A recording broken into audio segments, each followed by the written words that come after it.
அன்பான மாணவர்கள் அனைவருக்கும் வணக்கம். இந்த ஆன்லைன் வகுப்பு மூலமா உங்க எல்லாரையும் சந்திக்கிறதுல மிக்க மகிழ்ச்சி. இன்றைய நம்முடைய வகுப்பு 7ஆம் வகுப்பிற்கான கணிதம். பாடத்தை ஆரம்பிக்கிறதுக்கு முன்னாடி அந்த பாடத்தோடு தொடர்புடைய சில காரியங்களை பார்க்க போறோம். பார்க்கலாமா? உங்க எல்லார் கையிலையும் ஜியோமெட்ரி பாக்ஸ், அதாவது இன்ஸ்ட்ருமெண்ட் பாக்ஸ் இருக்குதா? ஜியோமெட்ரி பாக்ஸ்ல இந்த மாதிரி கருவி இருக்கான்னு பாருங்க. அதை எல்லாரும் கையில எடுக்க பார்ப்போம். இந்த கருவியுடைய பெயர் என்னன்னு ஞாபகம் இருக்குதா? இதுக்குள்ள பேரு கோணமானி. இங்கிலீஷ்ல இத ப்ரொட்ராக்டர்னு சொல்லுவோம். அப்படித்தானே? நீங்க நிறைய வடிவியல் வடிவங்கள் படிச்சிருக்கீங்க. இது கொஞ்சம் ஷேப்ஸ் காட்டுறேன் பாருங்க. அதுல என்னென்ன ஷேப்ஸ் இருந்துச்சு? முக்கோணம், வேற என்ன இருக்கு? சதுரம், ஐங்கோணம் இருக்குது, அருங்கோணம் இருக்குது. இந்த வடிவங்களுக்கு எல்லாம் அந்த பக்கங்கள் அடிப்படையில அதுக்கு பேர் வச்சிருக்கோம். சரிதானா? ஆனா அந்த கடைசியில் இருக்கக்கூடிய வட்டத்தை பாருங்க பார்ப்போம். கடைசியில் இருக்கக்கூடியது வட்டம். இவ்வளவு வடிவேல் வடிவங்களும் நமக்கு தெரியும். அப்ப நம்ம கோணமானியினுடைய வடிவம் என்னன்னு சொல்லுங்க பார்ப்போம். யாருக்கா தெரியுமா? கோணமானியினுடைய வடிவம் அரை வட்டம், அதாவது வட்டத்தில் பாதி. சரிதானா?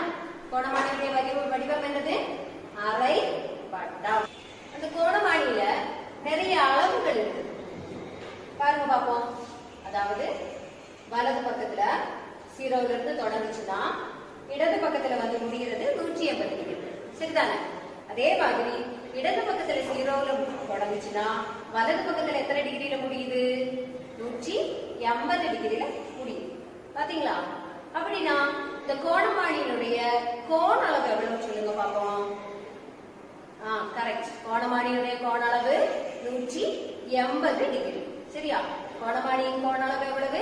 180 டிகிரி. இனி பாருங்க, இதில் இருக்கக்கூடிய அளவுகளின் அடிப்படையில் கோணங்களை வகைப்படுத்தியிருக்கோம். அது என்னெல்லாம் பார்க்கலாமா? இந்த 90 டிகிரியை அடிப்படையாக கொண்டுதான் நம்ம கோணங்களை வகைப்படுத்துறோம். குறுங்கோணம், செங்கோணம், விரிகோணம். குறுங்கோணம்னா 90 டிகிரியை விட குறைவா இருக்கும். அதாவது 0 முதல் 90 டிகிரி வரை இருக்கக்கூடிய கோணங்களை குறுங்கோணம் சொல்லுவோம். இங்கிலீஷ்ல அதுக்கு acute angle. அடுத்தது பாருங்க, சரியா 90 டிகிரி இருந்துச்சுன்னா அதுதான் செங்கோணம். அத ரைட் ஆங்கிள்னு சொல்லுவோம். அடுத்த கோணத்தை பாருங்க, விரிகோணம்னாலே ரொம்ப பெருசா இருக்கக்கூடிய கோணம் தான் விரிகோணம். அது 90 டிகிரி முதல் 180 டிகிரி வரை இருக்கும். விரிகோணத்தை obtuse ஆங்கிள்னு சொல்லுவோம்.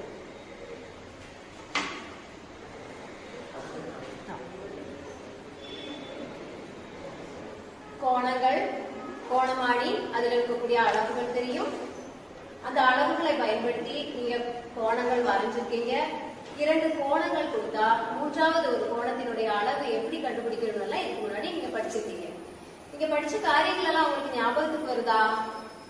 இனி நம்ம பார்க்க போறது 7ஆம் வகுப்பில் உள்ள கோணங்கள் இணையும் போது அப்படிங்கிற சாப்டர். இந்த பாடத்தில் நம்ம கோணங்களை பற்றி கொஞ்சம் கூட கூடுதலா படிக்க போறோம். ரொம்ப ஈஸியான சாப்டர். நான் ஒரு நேர் கோடு வரைக்கிறேன். நீங்களும் உங்க கையில இருக்கக்கூடிய பென்சிலை யூஸ் பண்ணி ஒரு நேர் கோடு வரைக்கணும். நம்ம குறுகோணம், செங்கோணம், விரிகோணம் எல்லாம் பார்ப்போம். இந்த நேர்கோட்டினுடைய கோண அளவு எவ்வளவுன்னு சொல்லுங்க பார்ப்போம். யாருக்கு தெரியும்? நேர்கோட்டின் கோண அளவு 180 டிகிரி. இனி பாருங்க, இந்த நேர்கோட்டுல நான் வேற ஒரு கோடு வரைக்கிறேன். இப்ப இந்த படத்தை நல்லா பாருங்க பார்ப்போம். இதுல எத்தனை கோணங்கள் இருக்குது? 2 கோணங்கள் இருக்கு. இங்க ஒரு கோணம் இருக்கு, இந்த பக்கம் ஒரு கோணம் இருக்கு. இந்த 2 கோணங்களின் தொகை 180 டிகிரி. எப்படின்னு பாப்போமா? இந்த 2 கோணங்களின் தொகை 180 டிகிரி. நான் நம்ம கையில இருக்கக்கூடிய பாகைமானி ப்ரொட்ராக்டரை இதுல வச்சு வரைக்க போறேன்.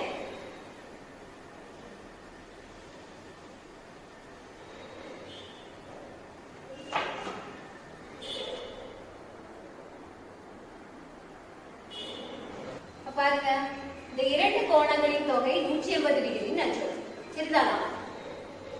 நம்ம கோணமானியை வச்சு இதுல ஒரு அரை வட்டம்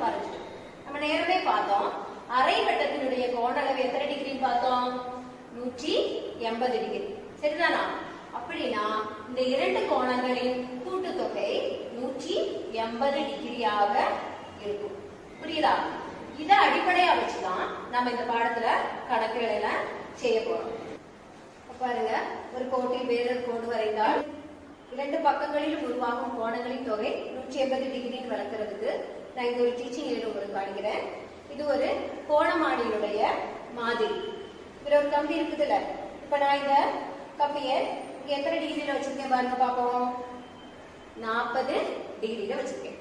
அப்ப அதுக்கு நேரம் மேல என்ன அளவு இருக்குன்னு பாருங்க, 140 இருக்கு.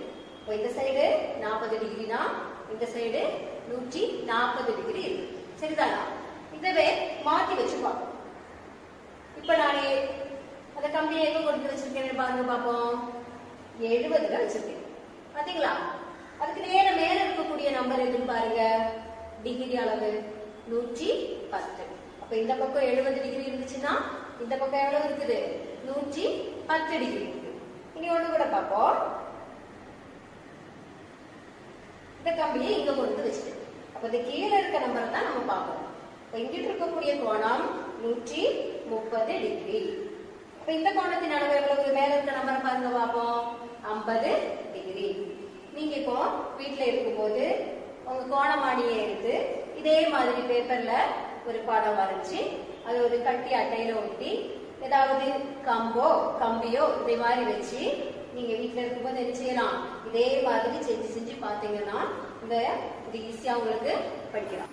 ஒரு கோட்டில் வேறொரு கோடு வரைந்தால் இரு பக்கங்களிலும் உருவாகும் இரண்டு கோணங்களின் தொகை 180 டிகிரி ஆகும். ஒருத்தரோடு சொல்லலாமா? ஒரு கோட்டில் வேறொரு கோடு வரைந்தால் இரு பக்கங்களிலும் உருவாகும் இரண்டு கோணங்களின் தொகை 180 டிகிரி. புரிஞ்சுதா? இதை அடிப்படையா வச்சு நாம ஒரு கணக்கு பார்க்கிறோம். ஒரு கோட்டின் மீது வேறொரு கோடு வரைந்தால் இரண்டு பக்கங்களிலும் உருவாகும் கோணங்களின் தொகை 180 டிகிரின்னு சொன்னோம். அப்படிதானா? இப்ப அதை அடிப்படையா வச்சு நாம இங்க ஒரு கணக்கு செய்ய போறோம். ஒரு கோட்டின் மீது வேறொரு கோடு வரைந்தால் இரண்டு பக்கங்களிலும் உருவாகும் கோணங்களின் தொகை 180 டிகிரின்னு சொன்னோம். அப்படிதானா? இப்ப அதை அடிப்படையா வச்சு நாம இங்க ஒரு கணக்கு செய்ய போறோம்.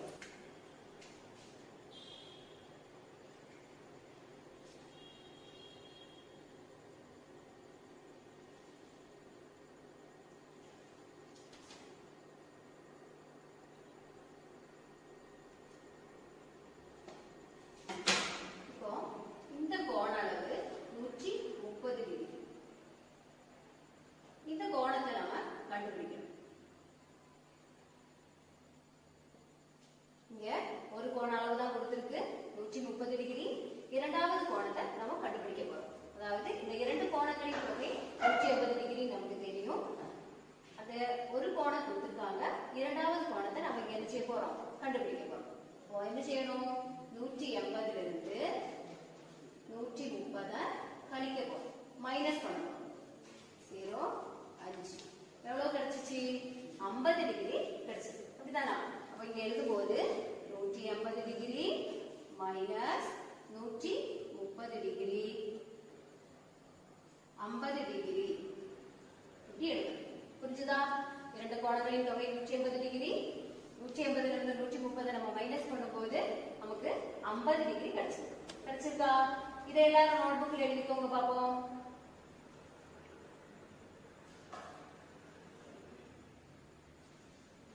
இந்த கணக்குல கோட்டுக்கு கீழே இரண்டு கோணங்கள் வருது. அப்படித்தானா? கோட்டுக்கு கீழே இரண்டு கோணங்கள் வருது. இந்த கோண அளவு நமக்கு தந்துட்டாங்க, 40 டிகிரி தந்துருக்காங்க. இதை நாம கண்டுபிடிக்க போறோம். நேரத்தை டீச்சர் செஞ்ச கணக்கு கோட்டுக்கு மேல இருந்துச்சு. இந்த கோட்டுக்கு கீழே இருக்கிறத எப்படி கண்டுபிடிக்கிறது அப்படின்னு எல்லாருக்கும் சந்தேகம் வரலாம். வருதா? அதாவது கோட்டுக்கு கீழேயானாலும் மேலேயா இருந்தாலும் இரண்டு கோணங்களின் தொகை 180 டிகிரியாக தான் இருக்கும். இந்த ப்ரொட்ராக்டர் நான் இதுல வச்சு உங்களுக்கு வரைச்சு காண்கிறேன்.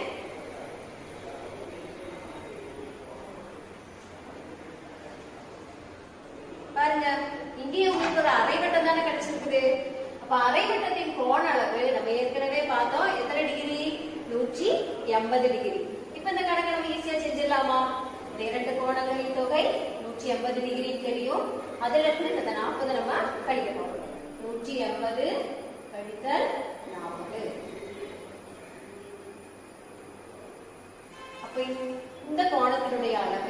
நமக்கு எவ்வளவு கிடைச்சிச்சு? 140 டிகிரி கிடைச்சது. புரியுதா? எப்படி செஞ்சது புரிஞ்சா? இந்த அரைவட்டம் 180 டிகிரி, அதை அடிப்படையா வச்சுதான் இந்த ரெண்டு கணக்கையும் நம்ம செஞ்சோம். இந்த இரண்டு கணக்கும் உங்களுக்கு புரிஞ்சதுன்னு நினைக்கிறேன். இப்ப நான் வேற ஒரு கோடு வரைக்கிறேன். இப்படி நான் ஒரு கோடு வரைச்சிட்டேன். இது எப்படி இருக்குது? ஃபர்ஸ்ட்ல நம்ம வரைச்ச கோடு கிடைவட்டமா இருந்துச்சு, சரியா? ஆனா இப்ப நான் வரைச்சிருக்கக்கூடிய இந்த கோடு எப்படி இருக்குன்னு பாருங்க, செங்குத்தா இருக்கு. இப்படி கணக்குகளும் உங்களுக்கு வரும். செங்குத்தாக இருந்தாலும் இந்த வலது பக்கத்துல ஒரு அரைவட்டம் வரைக்கலாம்.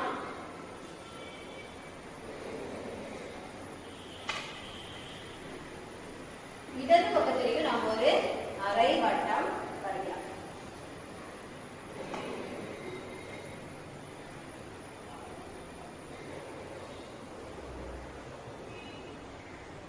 பாத்தீங்களா? செங்குத்து கோடு, அதுக்கு வலது பக்கத்திலையும் ஒரு அரை வட்டம் இருக்குது, இடது பக்கத்திலையும் ஒரு அரை வட்டம் இருக்குது. அப்போ இங்கே ஒரு இரண்டு கோணங்கள் தந்திருந்தாலும், இந்த மாதிரி இரண்டு கோணம் தந்திருந்தாலும் இதனுடைய அளவும் 180 டிகிரி தான். இதனுடைய கூட்டுத்தொகை 180 டிகிரி தான். இங்கே ஒரு கோடு கொடுத்திருந்தாலும் இதனுடைய இரண்டு கோணங்களுடைய கூட்டுத்தொகையை எவ்வளவுதான் இருக்கும்? 180 டிகிரியா தான்.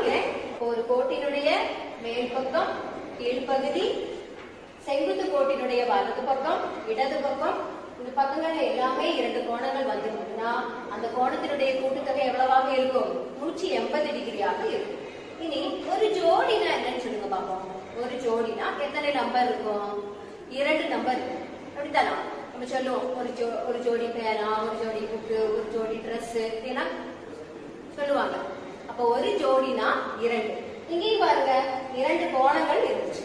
நம்ம பார்த்த கணக்குல எல்லாம் 2 கோணங்கள் இருந்துச்சு. அந்த 2 கோணங்களை நம்ம ஒரு ஜோடின்னு சொல்லலாமா? அப்போ சொல்லலாம். ஒரு ஜோடினா எத்தனை நம்பர் இருக்கும் சொல்லுங்க பாப்போம். ஒரு ஜோடினா 2 இருக்கும். அதாவது ஒரு ஜோடி ட்ரெஸ் அப்படின்னா 2 ட்ரெஸ், ஒரு ஜோடி புக்கு அப்படின்னா 2 புக்கு. அப்ப நம்ம பார்த்த அந்த கோணங்கள் எல்லாம் 2 கோணங்கள் இருந்துச்சா? அப்ப அந்த 2 கோணங்களையும் நம்ம ஒரு ஜோடின்னு சொல்லலாமா? சொல்லலாம். இப்படி ஒரு ஜோடி கோணங்கள் 180 டிகிரியாக இருந்தா அதுக்கு ஒரு பேரு, அதாவது வரை ஜோடிகள். அது இங்கிலீஷ்ல லீனியர் பெயர்னு சொல்லுவோம். ஒரு கோட்டின் இரு பக்கங்களிலும் உருவாகும் 2 கோணங்களின் தொகை 180 டிகிரியாக இருந்தால் அந்த ஒரு ஜோடி கோணங்கள் வரை ஜோடிகள் இல்லைன்னா லீனியர் பெயர் எனப்படும். ஒருத்தவரை சொல்லலாமா? ஒரு கோட்டின் இரு பக்கங்களிலும் உருவாகும் 2 கோணங்களின் தொகை 180 டிகிரியாக இருந்தால் அந்த ஒரு ஜோடி கோணங்கள் வரை ஜோடிகள், அதாவது லீனியர் பெயர் எனப்படும். எல்லாருக்கும் புரிஞ்சுதா? அப்ப நாம 2 கணக்கு செஞ்சிருக்கோம். நான் அதுல உங்களுக்கு 2 ஹோம்வொர்க் தர போறேன். அந்த ஹோம்வொர்க்கை நீங்க வீட்ல இருந்து செஞ்சு உங்க டீச்சர்ஸுக்கு வாட்ஸ்அப் மூலமாவோ இல்ல ஸ்கூல் திறக்கும் போதோ அதை கொண்டு போய் காணிக்கணும். சரியா? ஸ்லைட பாருங்க பார்ப்போம். அதுல ஒரு கோடு வேறொரு கோடை குறுக்கா வெட்டி, அப்படித்தானா? அந்த படத்தை நல்லா பாருங்க. அதுல எத்தனை கோணங்கள் இருக்குன்னு சொல்லுங்க பார்ப்போம். அதுல எத்தனை கோணங்கள் இருக்கு? 4 கோணங்கள் இருக்கு. சரிதானா? அந்த 4 கோணங்களும் வேற வேற நிறங்கள்ல இருக்கு பாருங்க. வலது பக்கத்துல இருந்து 1 2 3 4 அப்படி வேற வேற நிறங்கள்ல அதுல அடையாளப்படுத்தி. ஒரு கோட்டை வேறொரு கோடு குறுக்காக வெட்டும் போது எத்தனை கோணங்கள் அங்கு உருவாகும்? 4 கோணங்கள் உருவாகும். சரிதானா? ஒரு கோட்டிற்கு குறுக்காக வேறொரு கோடு வரைந்தால் உருவாகும் 4 கோணங்களின் அடுத்தடுத்துள்ள கோணங்களின் தொகை 180 டிகிரி ஆகும். எதிர்கோணங்கள் சமமாகும். ஒருத்தரோட சொல்லுமா? ஒரு கோட்டிற்கு குறுக்காக வேறொரு கோடு வரைந்தால் உருவாகும் 4 கோணங்களில் அடுத்தடுத்துள்ள இரு கோணங்களின் தொகை 180 டிகிரி ஆகும். எதிர்கோணங்கள் சமமாகும். இதை அடிப்படையா வச்சுதான் அடுத்து நம்ம ஒரு கணக்கு செய்ய போறோம். அதுக்கு குறுக்கா வேறொரு கோடு நான் வரைகிறேன். நீங்களும் உங்க நோட்புக்ல வரைச்சுக்கோங்க. ஒரு கோட்டிற்கு குறுக்கா வேறொரு கோடு வரைச்சோம்னா இதுல 4 கோணங்கள் உருவாகும். பார்த்தோமா? அப்ப பாருங்க, இந்த 2 கோணங்களின் தொகை 180 டிகிரியாக இருக்கும். இந்த பக்கத்துல உள்ள கோணம் 180 டிகிரியா இருக்கும். அப்ப இந்த கோணத்துக்கு பக்கத்துல உள்ள கோணம் எது? இந்த கோணம். இதுக்கு பக்கத்துல இந்த கோணம் இருக்கும். இந்த சைடு இருக்கக்கூடிய இந்த இரண்டு கோணங்களும் 180 டிகிரியாக இருக்கும். இந்த நான்கு கோணத்துல பக்கத்துல உள்ள கோணம் 180 டிகிரியாக இருக்கும். இனி எதிரெதிர் கோணம், இந்த கோணத்துக்கு எதிர்கோணம் இந்த கோணம், சரிதானா? இந்த கோணத்துக்கு எதிர்கோணம் இந்த கோணம். இந்த எதிர்கோணங்கள் எப்பவுமே சமமா இருக்கும்.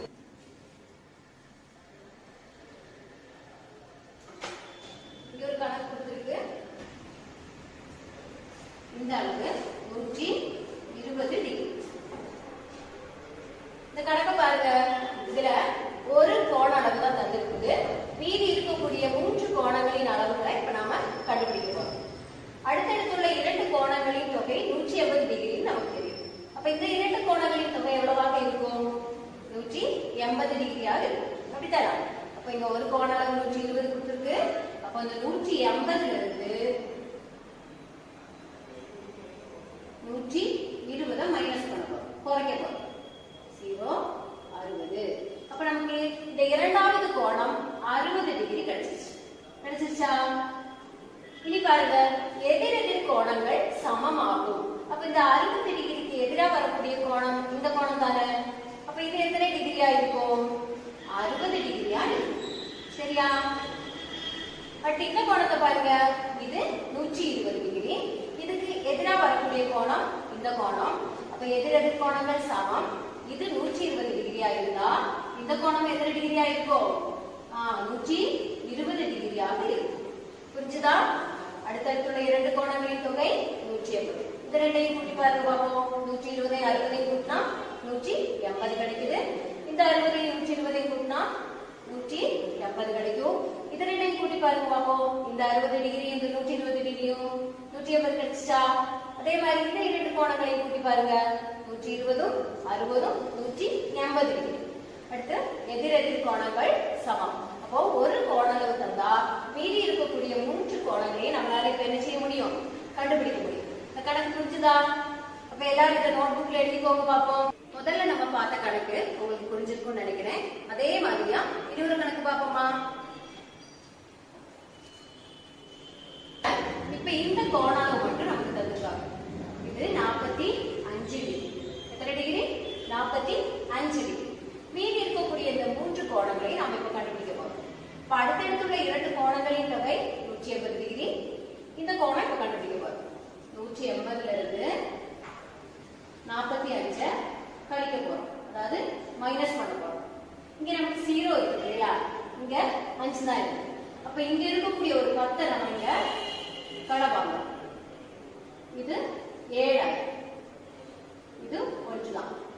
பாருங்க, 10ல இருந்து 5 மைனஸ் பண்றோம், 5 கிடைக்கும். 7ல 4 மைனஸ் பண்ணா 3. இந்த 1 அப்படியே கீழே எழுதிக்கிறோம். அப்ப இந்த பக்கத்துல உள்ள கோணம் எத்தனை டிகிரி கிடைச்சிருக்கு?